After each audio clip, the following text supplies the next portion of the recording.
Hey guys, what's going on? It's Louie here, and today I'm going to be going over the difference between the two most popular carbon fiber composites in table tennis, ZLC and ALC.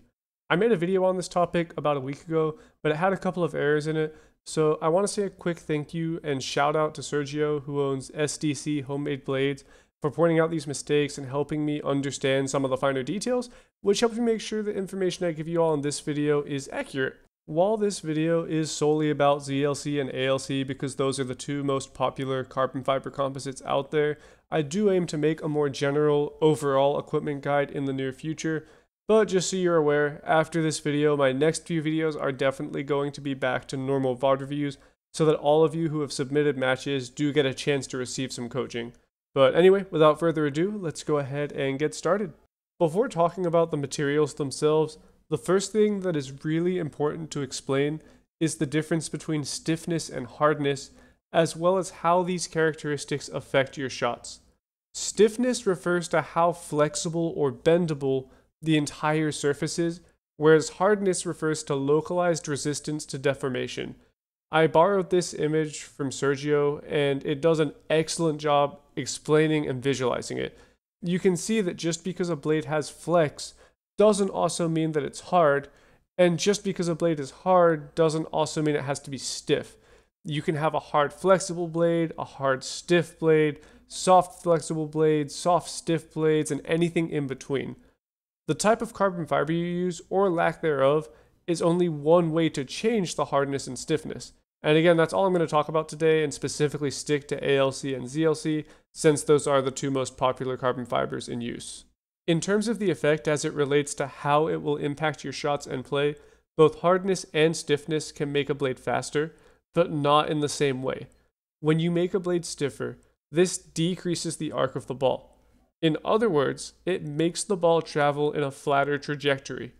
This makes the shots more unforgiving as you have less margin for error, and it does make the blade faster, but the lower arc may give the sensation of a slower blade since mistiming can cause you to easily miss in the net. To visualize the effect, imagine you get one of those bendy rulers. And just bear with me on this for a second, I promise it will help explain. So take your bendy ruler and make it super large, world's largest bendy ruler, and also make it super bendy, like the most bendy, flexible ruler you've ever seen. And now throw a tennis ball at it. What's going to happen? Because the ruler is so flexible, when the tennis ball hits it, the ruler has so much give that the tennis ball doesn't really rebound that fast, if at all. Now, imagine you take this giant ruler and make it way less bendy, so basically much stiffer, and throw the tennis ball at it. Now, when the tennis ball hits this ruler, because it's going to resist the deformation, the tennis ball hits it and rebounds back with much more speed. This is the difference between flexible and stiff, and the same logic can be applied to table tennis blades.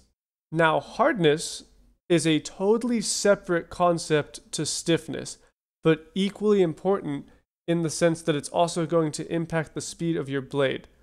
Hardness is what gives your hand feedback every time you hit the ball. A harder blade has less dwell time, while a softer blade has more. A harder blade also gives you less vibration compared with a softer one when you make contact with the ball. This can make hard blades very difficult for beginner players to use, so I'd say you need a pretty established level of feeling before doing so. Hard blades are also what players refer to when they say a blade has a very sharp or crispy feeling. Another important factor to consider is that harder blades give you many more gears than softer blades at the expense of control. To illustrate this one, imagine you take a trampoline and you put it on its side, and then you also have a literal brick wall next to this trampoline, and you have that same tennis ball. You throw the tennis ball at the trampoline. The trampoline holds the tennis ball for a relatively long time while it compresses and decompresses before releasing the ball, compared to the brick wall where the ball is off of the wall basically as soon as it was on it. And if you throw the ball at full speed, the velocity of the ball is going to be much higher coming off the brick wall than coming off the trampoline, but you can still throw the ball at the brick wall slowly and make the ball come back slowly too. So that's what I mean when I say it has more gears. Basically, the harder surface has more potential energy, and again, this analogy should help illustrate how it works as it relates to a table tennis blade. Okay, now that we've got that out of the way, let's talk about carbon fiber composites. When we say carbon fiber table tennis blade, what we're normally saying or referring to is a carbon fiber combined with some other fiber to form the fabric. It's very rare to have a pure carbon table tennis blade. For example, ZLC is a Xylon carbon composite and ALC is an aerolite carbon composite. Carbon fiber is by far the stiffest material available on a table tennis blade. Xylon is harder than aerolite, but not as hard as carbon, and aerolite is softer than both carbon and Xylon. Within a carbon fiber composite, the vertical fibers in the weave contribute to stiffness, whereas the horizontal fibers contribute to the hardness perception. And again, thanks to Sergio for helping me understand this. If you want to learn more about the nitty-gritty details, I've linked his website in my description, which has excellent explanations. And he also makes custom table tennis blades and has some of the best craftsmanship I've ever seen. So I definitely recommend checking him out. Now, ZLC has only got carbon vertically, and the Xylon is only placed horizontally within the weave. This means the blade is going to be very stiff, but with a relatively softer feeling.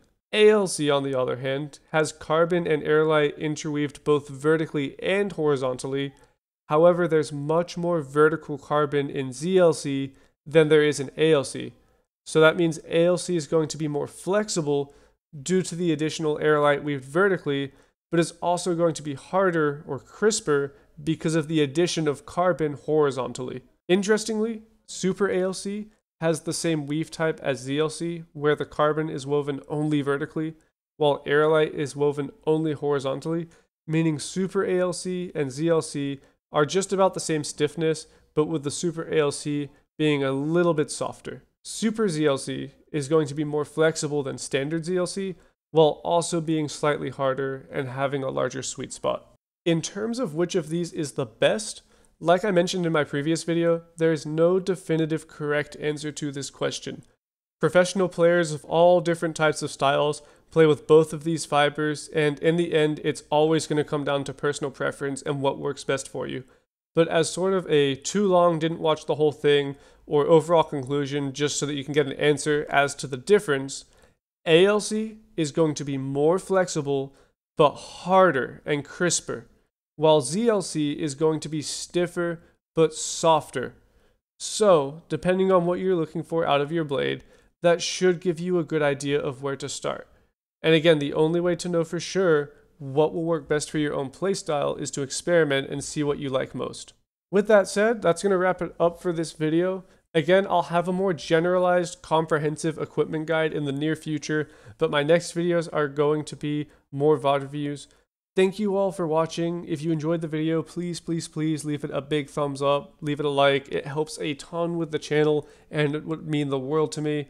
Also, make sure to comment if you have any questions or ideas. And if you're interested in free coaching, make sure to subscribe, as that's what the majority of my content is focused on. But again, thank you all so much for watching, and until next time.